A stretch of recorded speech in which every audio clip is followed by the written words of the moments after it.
Hey, it's Chris. What are we doing? 3 completely different crowdfunding games all in one. A little bit for everybody, but 3 things to tempt your wallets and your minds. We're talking Baghdad, City of Peace from Alleycat Games. We're talking Orthognomes from Phantom Lab Games. And we are talking the latest in the Bullet series from Level 99. You ready? Let's do this. Let's go. This is Baghdad in front of me, right? This huge pizza pie circular board situation we've got going on. Programmed hand management.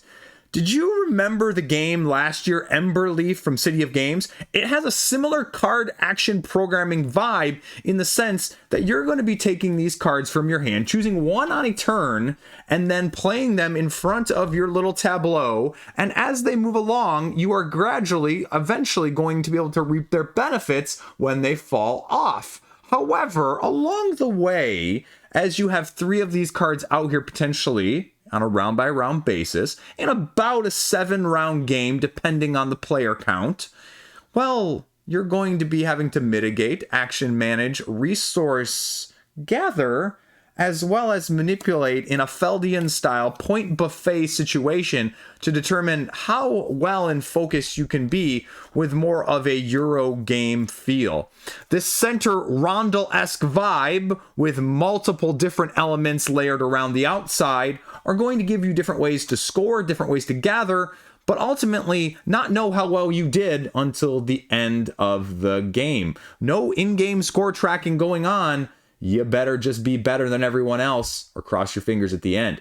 So what are you doing in this game, though? At the beginning of the game, you actually start out with an asymmetric group of these cards that are going to be giving you those actions or access to them potentially as you're moving along. Now, these cards are going to be something a little bit different because they're going to have 2 essential portions to them. The top, which are going to give you access to the actual actions you're going to be taking, and the bottom, which will give you that resource or additional action, benefit, whatever it may be, when it falls off. And as I showed you before, you've got these boards that are going to be slotted 1, 2, and then 3. And then when it falls off, you would get the bottom access right there. But while it's in one of the 1, 2, or 3 slots, you're going to be totaling up how many of these symbols that you have for the various actions, the research and learning, the boats, the building, the medicine, the writing, anything along those lines. And then you're going to have access to those various spots on the board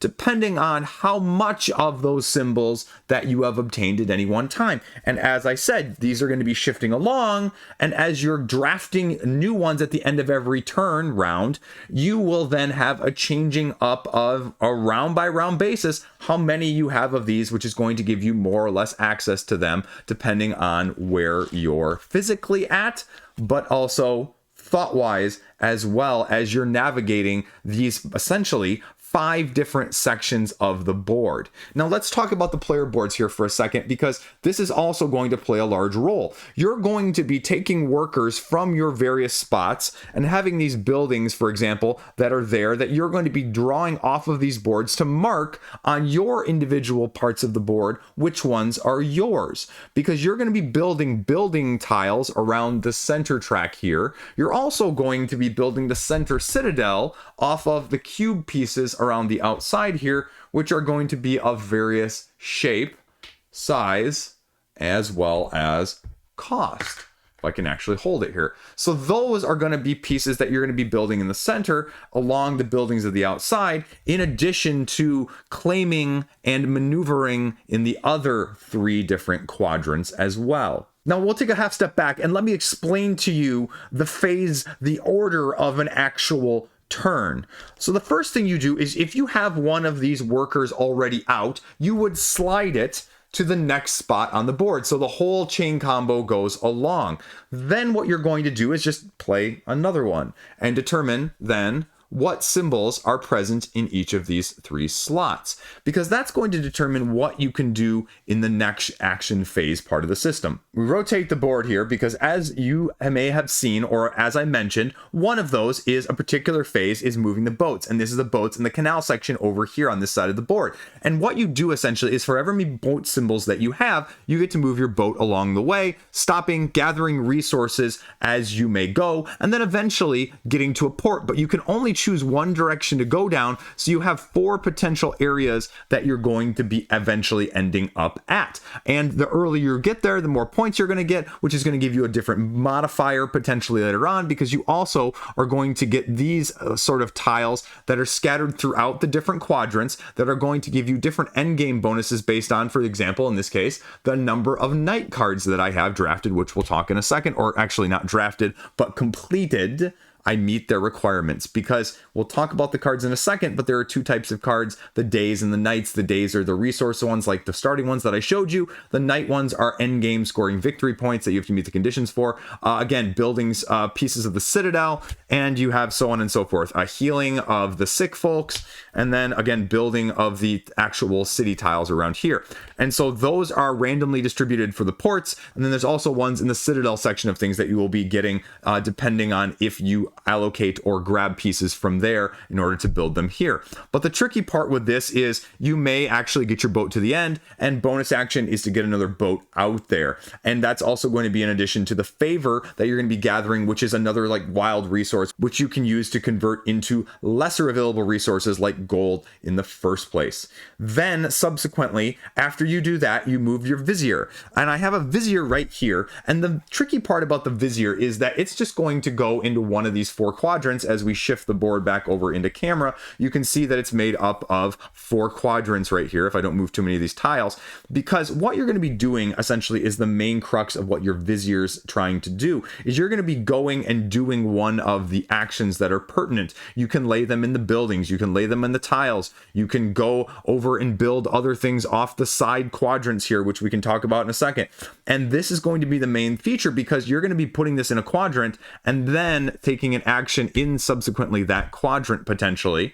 And so then you're going to be deciding how you want to maneuver. Now, many of these are just different ways of spending resources, and that's the majority of what you're doing in Baghdad. And now the tiles are slightly different. The buildings are straightforward. Now we'll pull out the building tiles here so you can kind of see how these go. 5 levels of them that are going to give you different resources, 2 of which are available to you on a turn-by-turn basis at the cost down here of money. And then the higher levels of 4 and 5 are going to potentially give you money, followed by victory points, depending, again, similar to these tiles that we just mentioned that are from the boats and the canals over here. So there's another way of that you'll be scoring, because then you'll add up all these modifiers later and potentially be multiplying them. And so these are going to be available to be placed in the round section here if there's spots available in the quadrant you're in, depending on the player count, because you'll also notice on this that it is player count dependent, and you can see the 4 and the 3 depending on if you have that many in the first place. Then we'll go over here and grab this portion of the map for the construction of the center structure here, and you can see that we have 3 different shapes plus the 2 tops, and these again are going to be cost of resource. Reminder, if you put one of your little characters or your building tiles right there, I don't think that's the right one for this, but it goes right there, then it's to remind you that you're going to be scoring based off of this, and then you're going to be keeping track again with victory points based on where you're going. But this is going to be very dependent, because you might have the right resource, but you might not want what these are scoring down here. So choosing which one at what time is very important. The bigger parts of the citadel, if you will, the center structure, are worth a lot more points, a lot more resources though in the first place. So the center grid sort of ties everything together, because you're going to be taking your vizier, like I mentioned, and putting it in one of the 4 quadrants to begin on the first turn, and then subsequently moving it to the next quadrant on any space that you want, depending on all of those other variables that I mentioned, whether you're going for the cards or healing the sick or drawing in your journal or gathering just resources to build other parts of those structures in the first place. The tricky part with this is you have to be careful thematically incorporating. This was a very generous society back then, and it was shameful to not help out others. So if you are going for the journal or the resources and you are adjacent along these paths, potentially to the students or the sick, you're going to have to pay a penalty in terms of how much you're actually literally going to have to pay in terms of gold, or the shame that is brought upon if you do not do that as well. And so those are going to be negative ways, or ways you're going to have to lose resources if you're not choosing carefully how you're allocating this. And you can again place it wherever you want in this section to get it, but you have to jump quadrant to quadrant on a turn-by-turn basis. And now similarly, you will have little tokens that will allow you to take an extra turn potentially as well, but it's going to be another way that you're going to have to resource manage as well as be a little bit strategic with the tactical nature, because in the higher player counts, well, people are going to get in your way. You can be in the same quadrant, you just can't be in the same space, because what you're going to do then is you're going to grab this tile, and this tile, again, depending on how many of those icons on the cards that I mentioned at the beginning, is going to fit into one of these slots that you can put it down. And you have to have enough icons on your tableau at that time in order to put it in a slot in the first place. And similarly with a few other worker placement games I've seen, when you fill up these spots, or with some of the roll and writes, actually it reminds me of Cascadia roll and write, when you got 2 of these filled up, you get the bonus in between. Now, the last part of the turns is that you are going to be drafting one of the cards from over here on the board, and you're going to have just upgraded cards that are available to you. These cards, again, give you more of these symbols along the top, and then they give you bigger bonuses at the bottom for the day cards, if you will, and allow you to sometimes convert into other resources. The nighttime cards are actually, again, you complete this objective before the end of the game, then you get that point score. So 4 sick gets you 5 points. Again, 4 for 5. Again, 3 for 3. And you have a whole deck of both of these that you're going to be drafting, trying to choose, because, again, these have symbols at the top just as much, but they're not going to give you the immediate benefit of these when they fall off. So do you want more symbols, or do you want the benefit at the top or the bottom of the card? That's going to be sort of the balancing act that you're going to be trying to figure out. You go until the cards are out. And so then ends the game, and the scoring modifiers en masse are going to be figured out of how many of each, and then based off of the boards that you're having filled in the first place. So that is the game. Now, I have to show you, though, that these boards are not actually the same player to player, just like the starting 3 cards, to give a little bit of difference there, but not like completely asymmetric. So you have the yellow healing of the sick right here, 1, 1, 3, and you have the bonuses. And then the next board, as you can see, sort of has 1, 2, 1, even though the bonuses between the rows are exactly the same. The bottoms are the same, though, in terms of this, the conversions that are available to you, and all of those sorts of things. So there is a little bit of difference there to make it a little bit more spicy, but nothing that's going to be confusing in any way or having to really remember a ton of asymmetric powers in the first place. So what do I think? I really actually like the clever mechanism of this,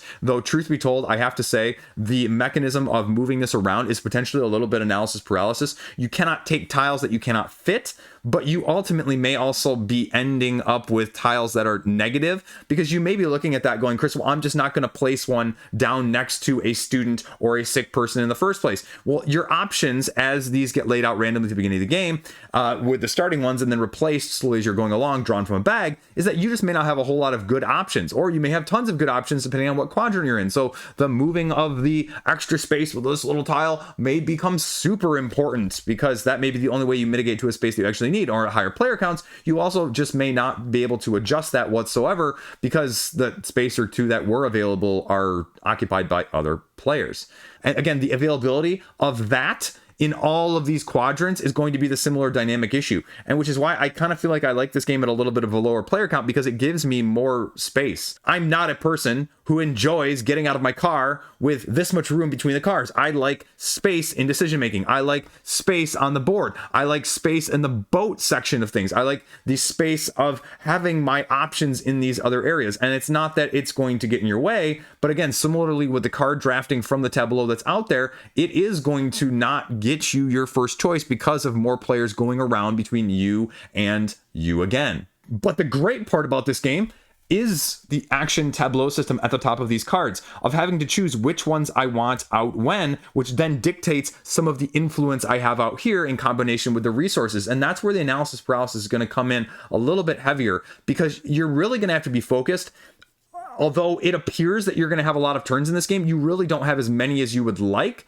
And so getting these cards in the tableau out there is the dynamic experience that we see with several of these other games where do I go for the end game victory? Do I go for the immediate resources? Again, if I can't get the resources off the end, am I going to have time to do that? Because you'll have 3 cards in your hand at every single turn. And so you're going to have options that you're laying down, but will it work out? Because there are, 6, 7 different ways of potentially scoring of the dynamics of all of these tokens, cards, and, well, victory point conditions that you can do. And so if you are like me and you can't focus, I wonder where my kids get the ADHD, right? That is going to be the issue. Ultimately, this is going to be one of those games that if you're able to get the sick token over here and get the sick tokens here and get the sick token over there and build and get the sick building over here to give you them, like if you can grab this from multiple areas, you're going to be the winner. But the problem is at the higher player counts, less of that's going to be available. There's more overlap in terms of you can go for the same strategy as someone else. You can get stuck in the same rut behind someone else here. You can get stuck over here not getting the path that you want for the boats because someone's down in the same port that you were going for as well because they got the better cards in the tableau that allowed them to move sooner. That's the challenge. I like the Vizier manipulation. I like the action programming system, just like I did with Emberleaf in terms of the cleverness and the timing of when is going to go off, when is going to be still present, and how you balance that together. But that's going to be the big conundrum for you. Is that a mechanism you like? And I think it really is clever. I wonder if it's doing one or two too many things. The buildings, the books that we didn't even really talk about in this segment that's associated with the cards, the center, as well as the boats. It's just a lot going on. And so at 2 player counts, the streamlined nature of it, going back and forth, is going to be quicker. But I could see at a 4 player count, it's slowing down significantly with such a dynamic changing board state between you and you again when it comes back around. Do I like it? Yes. Am I any good at it? Absolutely not. Was it still a clever, fun game to play? Yes. And yeah, I didn't even mention along the lines of things like these additional tokens that are acquirable via the board journaling action that allow you to just add an extra icon to your tableau for the rest of the game. So there are little nuances like that I didn't talk about that give this game just enough of a step up as well. So at the end here, is it doing anything outstandingly crazy new that you've never seen before? No, but not many games do that. And I'd make the argument that a lot of the best ones over the last couple of years are doing things that you're familiar with a slight twist. And so this definitely has that slight twist, but is it the twist that you're looking for is the question you have to ask yourself. I think people are going to be pleasantly surprised by this, though, as a game that is definitely more than its parts summed up. So what do we got here? This is Orthognomes from Phantom Lab Games. They sent me this little strategic abstract game with a Lazy Susan spinner board that we're going to talk about here. Now, what I have on each side is the light and the dark tiles. And these tile cubes are essentially what you're doing is placing them on a turn-by-turn basis until all of them are out on this grid. There are placement rules, which we'll talk about in a second. But as you can see on each of these pieces, there are 3 separate cubes attached to each other, a combination of the light and the dark on both sides. Now, what you do is you just place them down and you're trying to get tic-tac-toe 4 in a row on this 4x4 grid that is constrained this way, but is not constrained this way. The placement rules, though, make this the most tricky as well as potentially adverse if you're not really a spatial person whatsoever, or it could be potentially frustrating because of some of the limitations at the same time. Now, at the beginning of the game, you'll notice there's this spot on the Lazy Susan 4x4 grid, and you have to lay the first, whoever goes first, over in some way, shape, or form, horizontally or vertically, however you want over that.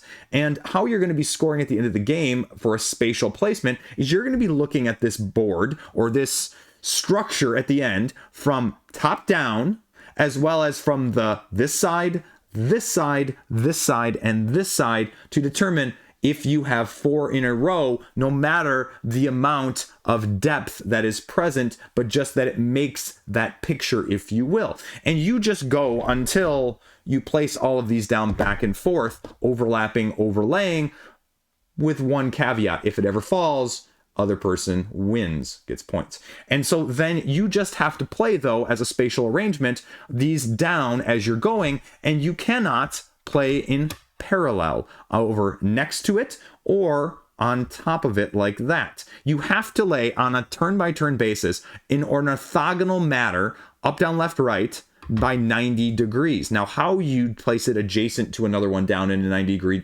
manner is completely up to you, but it cannot be duplicative of what is down there. So if I just place this one vertically, I could not place it there. I can also not have it overhang the side of that 4x4 square that I've got in the first place. And so that pattern continues until everything is down, and then you would score. So here now you can see what a final endgame product looks like at the end, and you can start to see from the top down view here how that 4 would be looking. And so actually from this, yellow actually, day, has 1 point because they have 1, 2, 3, 4. Gray has none. And so then you would look at it from this side, you look at it from this side, you look at it from this side, and you look at it from this side, and then you'd say, okay, how many points did I score? Switch colors, switch sides, do it again.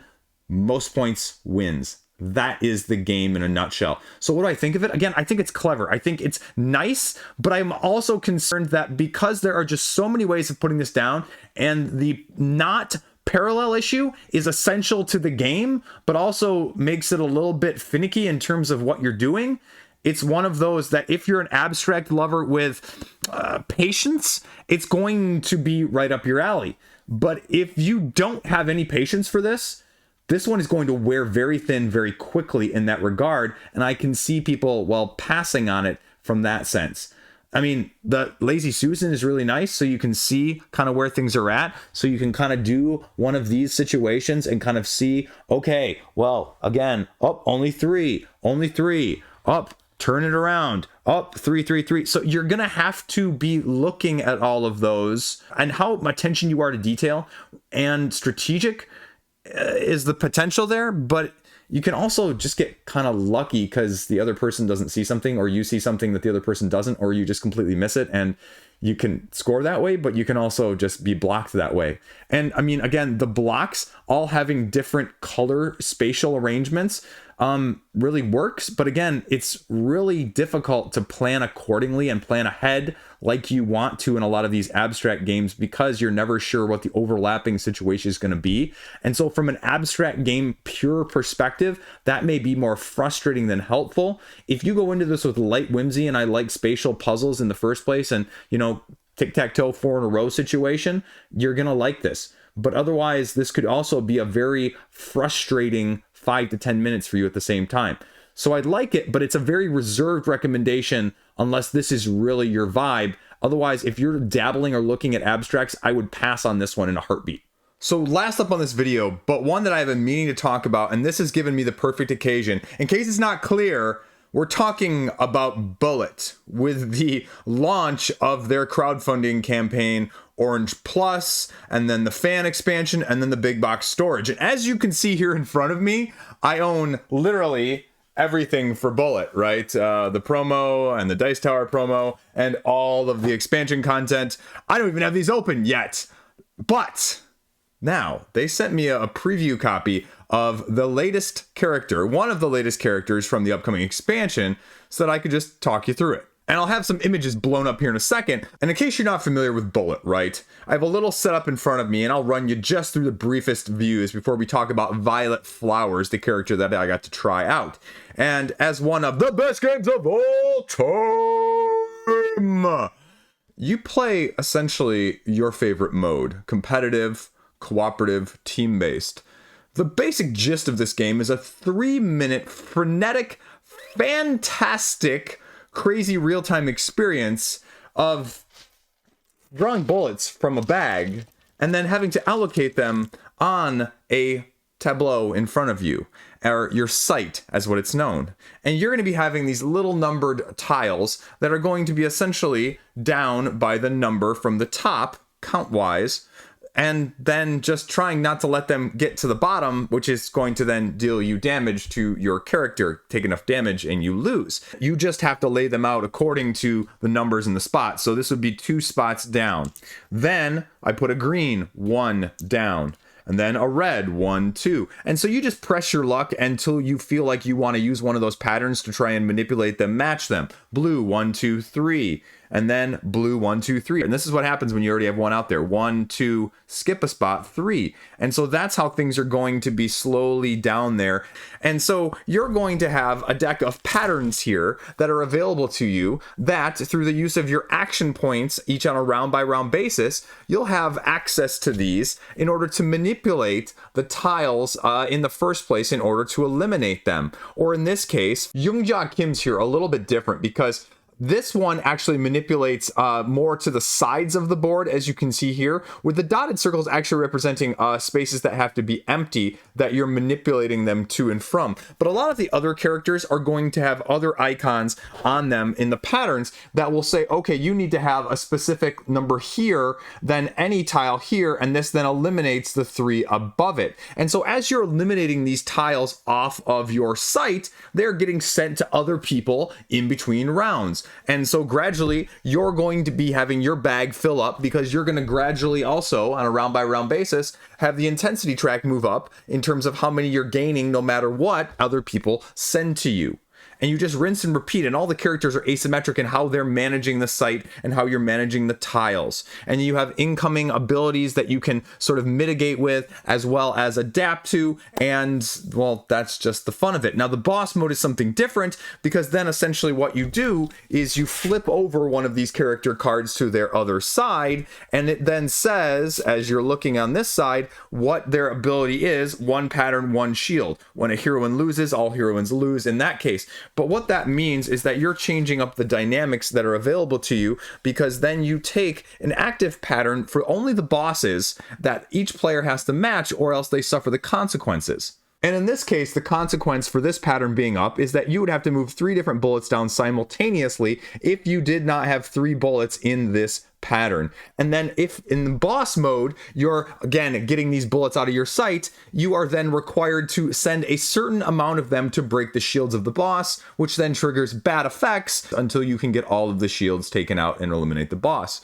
Rinse and repeat. Now the boss mode doesn't have a time mode, but they're going to be a little bit harder. Now that we've gone over that, we can talk about Violet Flowers. Violet Flowers, as you can see in the overlay right now, has a little bit of a different ability and a little bit of a different spin because she actually has 5 different patterns that are replaced by a whole another 5 different patterns. And they correlate to the colors of the bullets in the first place. And hers are more color specific, but as you eliminate them, you swap them out for the stronger version later on. And so you can just cycle through that. And now with the boss mode again uses the similar mechanic, but a much larger pattern structure, which actually makes her a bit more difficult.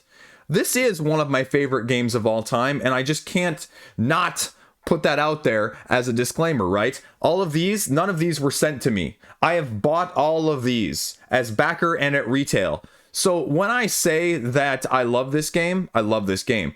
The question is, for these new characters, have you found ones that you love in the first place? Or if you're like me, are you just going to collect them all and end up with all of it because it might be a little bit easier to store than in these 5 separate boxes and the 2 random promos lying around? Do I like Violet Flowers? She's okay. She's okay, right?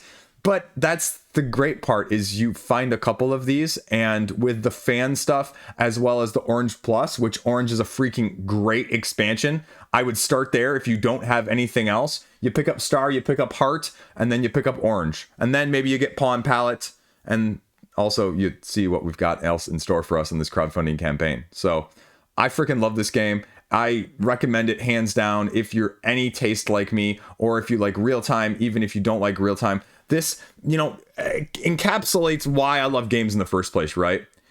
This should not be as fun as it is, but over a 10 to 12 minute span, you can play a game that rivals and is not comparable to anything else I have ever played.